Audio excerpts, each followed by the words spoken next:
When you're watching the Thunderbolts, asterisks, the new Avengers. All right, so obviously spoilers if you haven't watched the movie. I don't know why you're listening to this if you haven't watched the movie, but whatever. Okay, the Thunderbolts, I think that they did a pretty good job bringing it together like this. It's the Marvel Suicide Squad, you know what I mean? I think that I'm glad that when I first watched the movie, I went to it.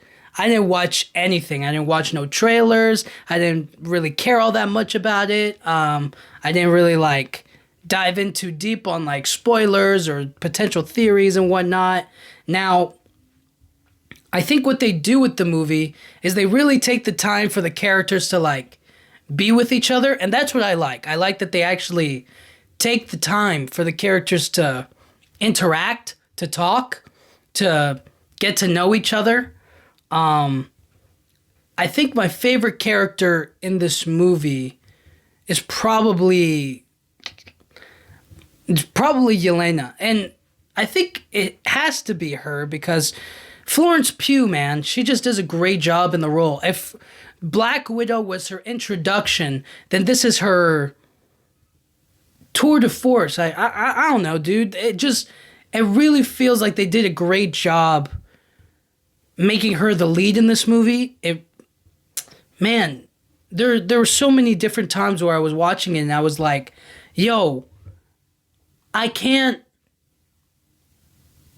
You know how sometimes when you see an actor play a role long enough, or when you see an actor, a very popular actor play a part, you're kind of like, oh, that's not, I probably said this before. I say this all the time, but this is my main reference, is that when I was watching Oppenheimer and I saw Matt Damon in the movie, I was kind of like, oh, that's not whoever character he was playing. You know, whatever the guy was, whatever soldier or person he was supposed to be playing in the movie, I was like, I can't, I was like, oh, it's just Matt Damon in the movie. I wasn't, even now I don't remember the character's name or the guy's name. I just remember, oh, Matt Damon was in the movie, right? You get out of it a little bit.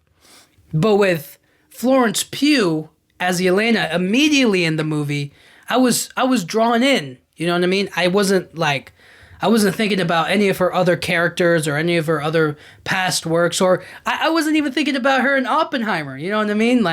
That's how great I think she is at doing this character, and it's something that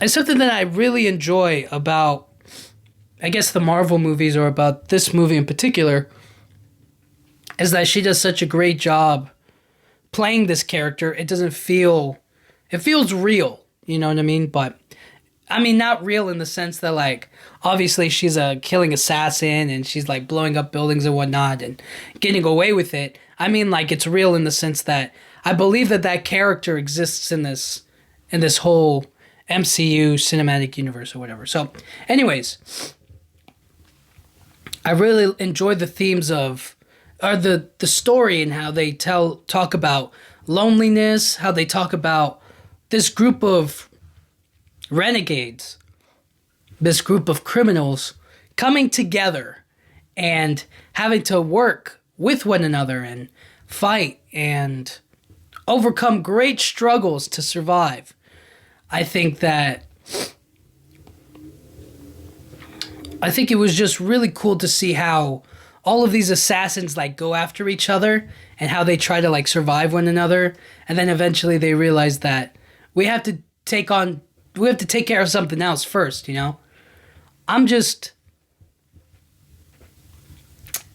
just wasn't really expecting all that much from this, It could have been a disaster, and maybe some people find it a disaster, but for me, I think they do a good job of making the characters understand each other, or be so broken down that they have no choice but to relate to one another. You know what I mean? Like Yelena and Ghost, they're arguing over who had the worst childhood, right? Yelena's like, don't even try. I was I was an assassin. I was childhood assassin. You know what I mean? They trained me my whole life to fight and to kill. And then Ghost is like, well, I was a laboratory experiment when I was a kid, and I was like wearing this costume, or I'm wearing this suit so that way I don't like completely dismember my whole body and die right in front of my eyes and stuff like that. So it's funny how all of their traumas built together allow them to connect, allow them to understand each other, allow them to know and actually bond with one another, you know. And oftentimes that's how it happens. That's how it usually works, is people are able to connect on their lowest points. And sometimes we like to we hide that.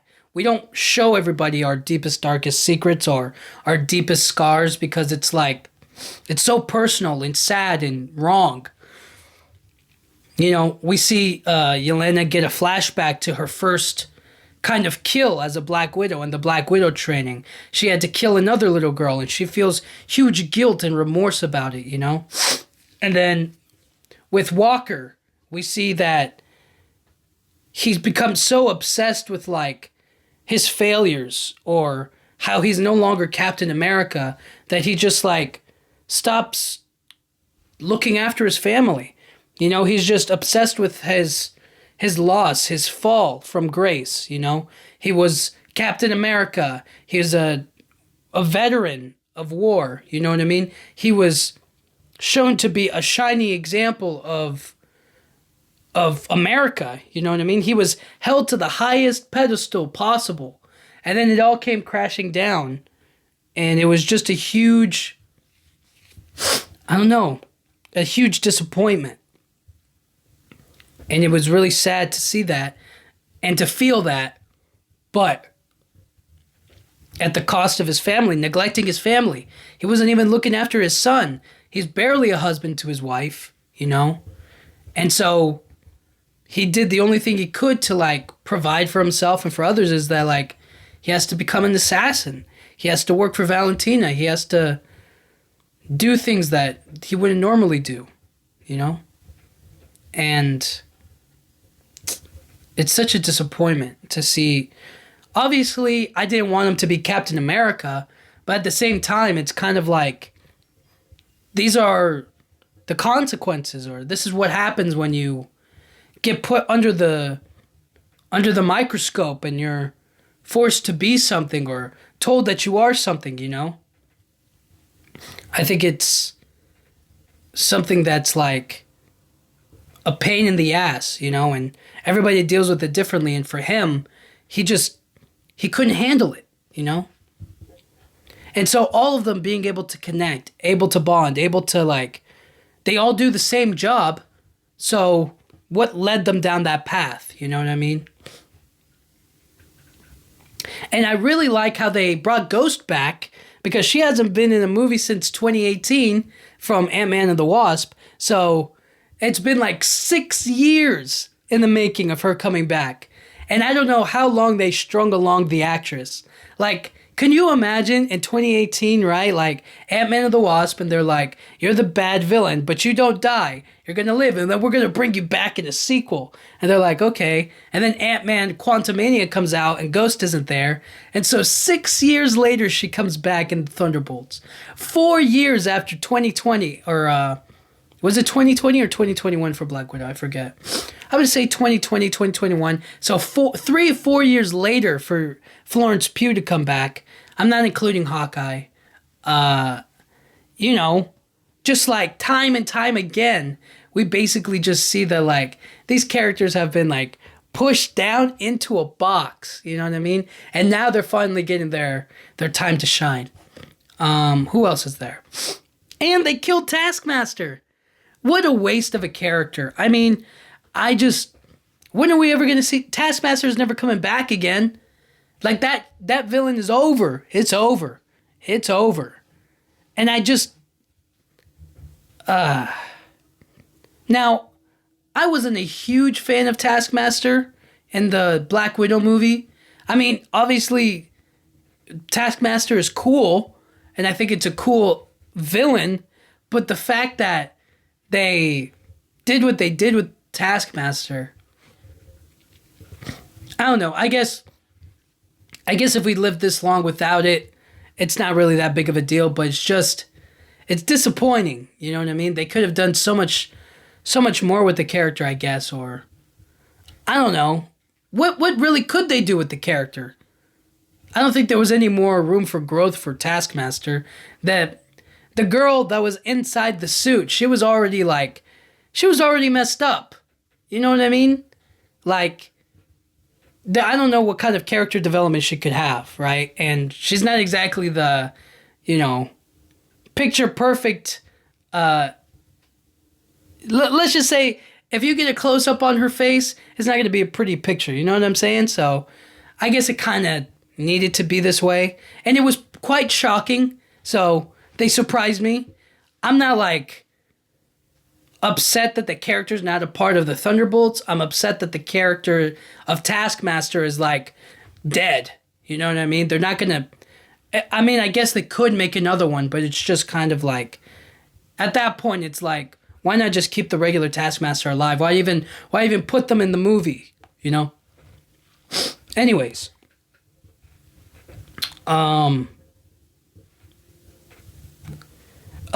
Red Guardian coming back into the movie. And, man, David Harbour does a great job in this role as well. He's so funny and likable, and he's at the same time, like, cheesy and corny, and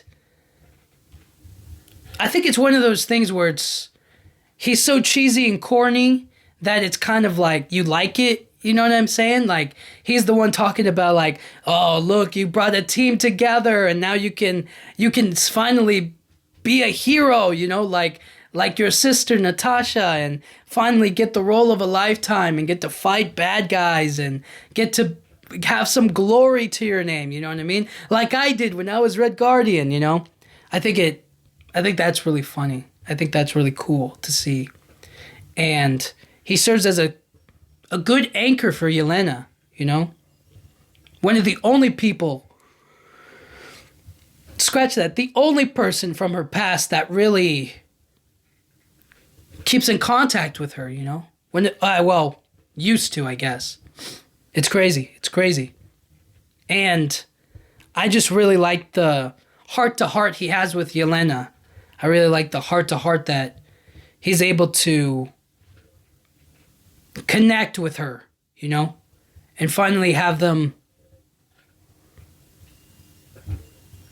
and finally have a moment to, like, really be there for each other, He does such a great job of mixing the sincerity and the hope in his voice, in his accent.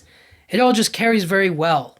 And David Harbour's he does such a great job in the role. I couldn't help but like be in complete, I don't know, I don't want to say awe, but I was like really impressed with his work and how he carried the character and talked, and it just worked for me. It really worked. And then there's Bucky. Congressman Bucky Barnes? Come on now. I was baffled when they told me that in Captain America Brave New World, when they were like, oh yeah, I'm a congressman now. And then come in the Thunderbolts and he's back in the movie being the Winter Soldier. And I was kind of like, hey, so if you're going to kill people, if you're going to fight, like, you got to choose a profession, bro. Like, either you're a congressman or you're a fighter. And I was like, he's not a congressman. And even if he was, like, nobody would accept him as a congressman. He wouldn't be taken seriously at all. So it's kind of one of those things where it's like congressman or fighter. And, in the end, he's a fighter. You know what I mean? That's what we all like from him. We don't want to see him talk about political issues, right? We want to see him fight. So I think he's also a great moral compass for the group because he's able to tell them from experience that he's done messed up things too.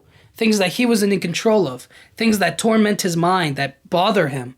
But after some great Wakandan therapy and a new arm, he's able to change his life. You know, he's at least trying, right? With trying to be a congressman, you know? So now, what's next for him? You know? He has to figure out a way to save everybody. And so that's one of those things where it's like, okay, that's kind of cool, you know? And so let's get down to the one that I think is like, if Yelena's probably my favorite character, then Bob is like my favorite new character introduced in this movie. Well, I guess everybody else was already known, huh? So Bob is the only new addition to the group to learning about. And man, I think that oh my gosh, what's the actor's name? He did such a great job. He also played Bob in Top Gun Maverick. I thought that was funny. So it's kind of like a different continuation of the character. But anyways, this guy, man, he's one of those things where it's like, I don't know, what's the right word? He's kind of like one of those guys that's just like chill and laid back. You know what I mean? But then he's also like really deeply sensitive and caring once you get to know him. Like, he's kind of like one of those, you remember back in school when there was like that one emo kid, but then all the girls would like draw markers on him and be like XOXO, or like they'd be like, you're my fave. You know what I mean? Like they would just, he would be really chill and nice and cool and laid back. And then he'd also have like a sweet and sensitive side. You know what I mean? He's hurt on the inside. You know what I mean? So it's one of those things where I feel like that's what he is like, what I think about. But he's also pretty comedically funny. So anyways, I like how in the movie they show us, obviously he wakes up, from like the chamber, from the sentry little box or whatever. And we figure out that like something's wrong with him. Something's going on with him. And we see his superpowers, or one of his abilities in the void, being able to like see Yelena's past and Walker's past. We get to see how he, is able to look into people, to understand and to see people's worst. And it's how he's able to connect to Yelena. It's how she's able to connect to him. And we can, by piecing together kind of like his bad habits or his memories or his feelings of childhood abuse and fighting and substance abuse and whatnot, we're able to see that he's just trying to feel good, numb out the pain. And it's what attracts him to the Sentry Project. It's like, they're giving me an opportunity, a chance to be a hero, to be something great, to be something worthwhile, and that would appeal to anybody, but especially somebody like him who's so low, looking for anything at all. And the fact that he applies for it and then he makes it through is a huge, it's obviously a huge win, and it's hard to connect with people who don't necessarily fully understand you or you don't want to open up to. And so Yelena's advice at the beginning, when they're talking about like, what do you do when you have that sinking gut feeling? And she says like, you just stuff it down, you know what I mean? You stuff it way, way down.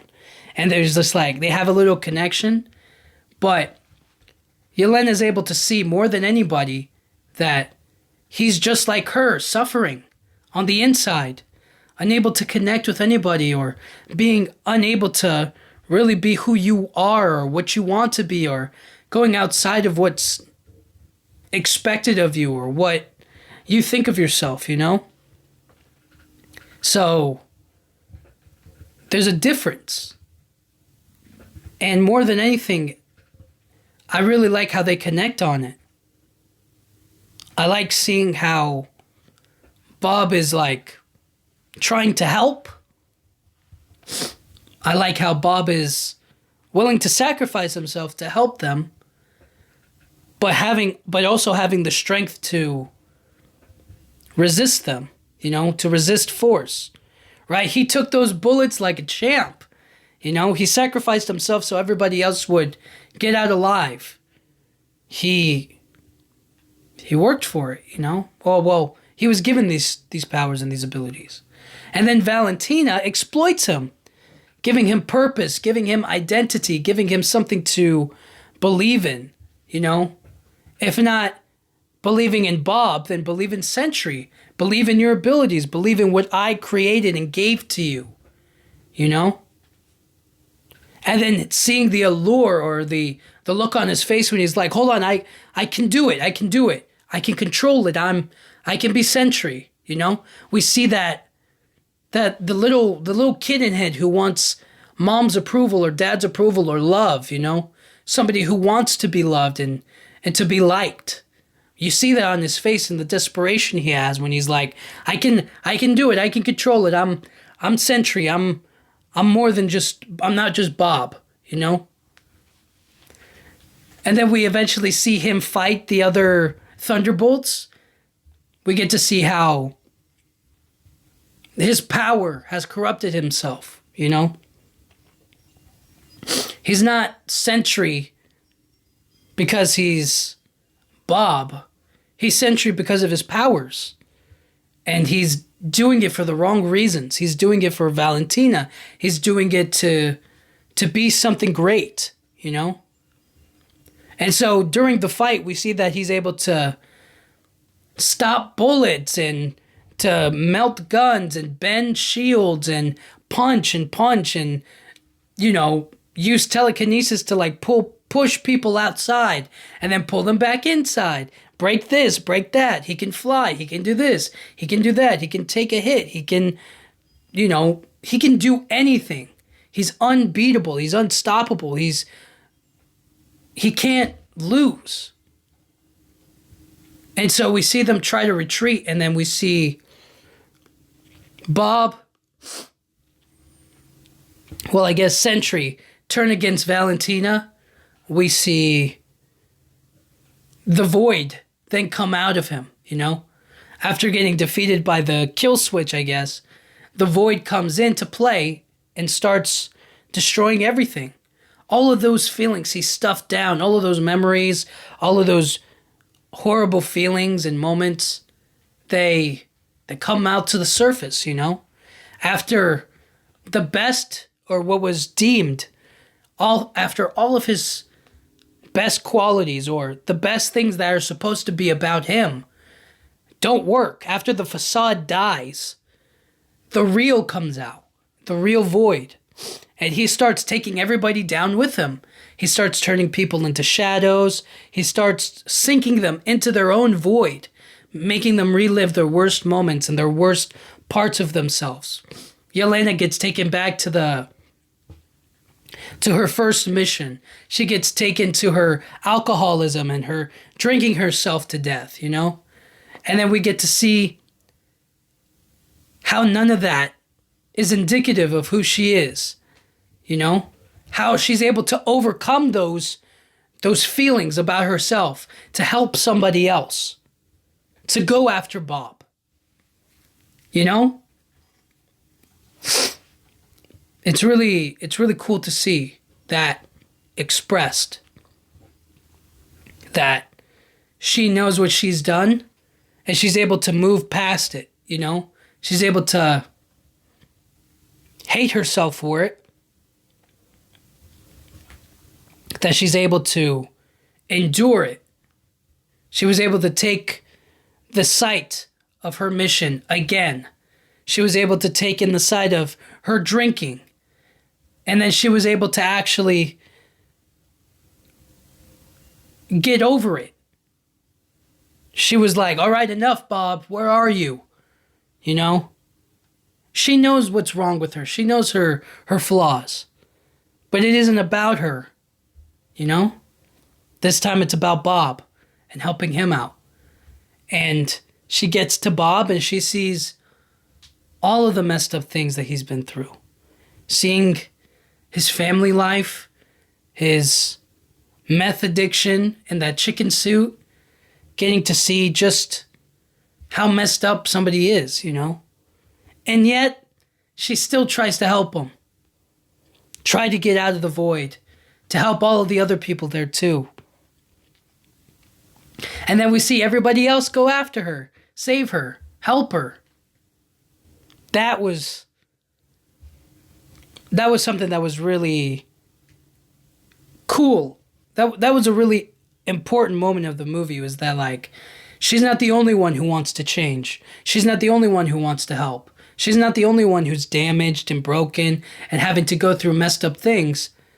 But they all want to help. They all want to save Yelena, save Bob, and to stop him from hurting anybody else. So it's one of those moments where it's just like, the team up is a great part to show that, hey, these guys, these characters, they may not get along, they might be messed up, they might be assassins, they might kill people, and they might be devastatingly bad, you know? But they want to be good.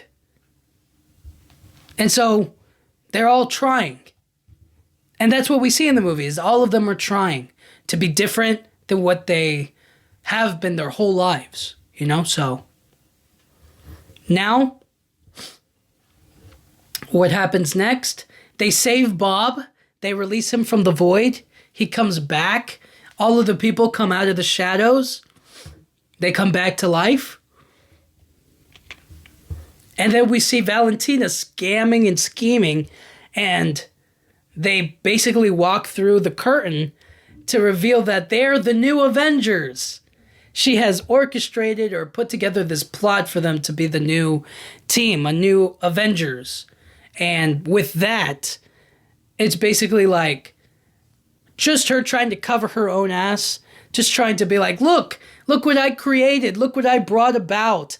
I tried to kill these guys, but now they're the new Avengers. You know, obviously people don't know that, but they do. And if she so much as tries to, like, backstab them again, she's going to be revealed and outed, and she's going to go to prison forever. So I liked how Yelena was able to be like, one, she was like shocked that they got tricked into becoming the new Avengers, but two, that she was like, we own you now. And Valentina's like, oh, damn. They do own me. They do own me. So it was an unexpected movie for me, and I liked it. I liked this movie a lot. Has a lot of great scenes, a lot of great moments, a lot of emotion in this movie, a lot of connection, and I think that it works for me, you know? I think that putting all of these characters together might have been a bad idea or could have gone incredibly wrong, but it was heartfelt. And I really do feel like Yelena wants to help Bob, or to be there just for Bob, you know? Not for the Sentry, but just because he's Bob, you know? I like that. I like that a lot. So, highlights of the movie, Valentina, Julia Louis-Dreyfus does a great job. I think she does a pretty good job. Wendell Pierce, I think he's in the movie. He plays a Bunk in The Wire. Yeah, I think he's in I may have gotten his name wrong. He's just a congressman in the movie. I thought he was really good. The assistant, I thought she was really good. I thought that Bucky was kind of, you know, risen her up a bit, but it turns out it was more of like a professional thing. What else is there? Uh, even though in the Thunderbolts comics the Red Hulk is there, there was no Red Hulk in this movie, which, I mean, I guess it was a bit of a letdown, but we already got the Red Hulk in Captain America: Brave New World, so I wasn't really all that upset about it. Not to mention Harrison Ford is like locked in the raft, so I don't know what they could have done to get him out. It's just, I don't know. It's weird. Anyways, I think there was an end credit scene. I don't remember what it was. Oh, yes, there was. What was it, though? Oh, they did a Red Guardian on the Wheaties box. He was doing like a stupid little bit about like, oh, look, Wheaties. And full grain fiber and all that's natural. And look at that. Oh, look, oh, look. And then he shows the girl the box and she's like, okay, thank you. He's like, I'm on the Wheaties box. And then she like runs away and she puts down the cereal. She doesn't even take it. And then the end credit scene, which is now they're the new Avengers. They got like a new logo and everything. They're a team now. Bob is there as well. And they're basically saying that Sam Wilson is creating his own Avengers team. And they're saying like, no, we're the Avengers. Like the government calls us the Avengers. And then he's like, yeah, well, he's going to patent the Avengers name and it's not going to be ours. And they're like, so if we're the new Avengers and he creates his own Avengers team, then who are the real Avengers? You know, and I thought that was funny. I was like, yeah, it's definitely not you guys. I'm taking Sam Wilson's Avengers. And Bucky was like, I talked to him and they were like, how did it go? And he was like, not good, not good. And I could definitely see that call. I could see that conversation. I could see that call amongst them. It's just like, we're the new Avengers. And Sam is like, you're working for Valentina. You're under the government's thumb. You're going to do whatever they tell you to do. Like, that's not what the Avengers is about. And then they have the conversation. They yell at each other.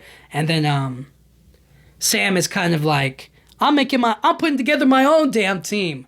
And it's going to be better than your lame-ass team. And then they're just going to be like, okay. And that's how the conversation probably went. And then finally, we seem to have gotten some outer space, interference. And so with that, they get satellite images of like, what's going on out there? Something's entering our atmosphere. Somebody's entering our airspace. Who is it? And then there's a spaceship out there, and it's coming closer and closer to our planet and whatnot. And then, it turns out to be the Fantastic Four. And that's where the movie ends. You know what I mean? So the Fantastic Four are coming to our world, and we don't know what's going on. You know what I mean? But I am interested, and so that leads us to our next, our next thing, which is the Fantastic Four, and I'm really excited to see how that all comes together. But next is the Fantastic Four, and man, I feel like that was probably the best cliffhanger end credit scene we've gotten in a long, long time. So, I don't know. It's up in the air for me right now. And I'm interested to see how it goes. But anyways, with all of that, Thunderbolts, the new Avengers, I liked it. I thought it was a good movie. I thought that it had good action. It was emotional. I liked the characters, how we got a little bit more in depth with them. I like how Bob was introduced and the Void and all of that stuff. I did really enjoy that, how it all comes together and how it bonds them as a team and eventually become the new Avengers. So we'll have to wait and see how a real Avengers team comes together. But, until Doomsday, I guess. But next time, Fantastic Four. Thank you guys so much for listening. I'll talk to you guys all next time. Thank you.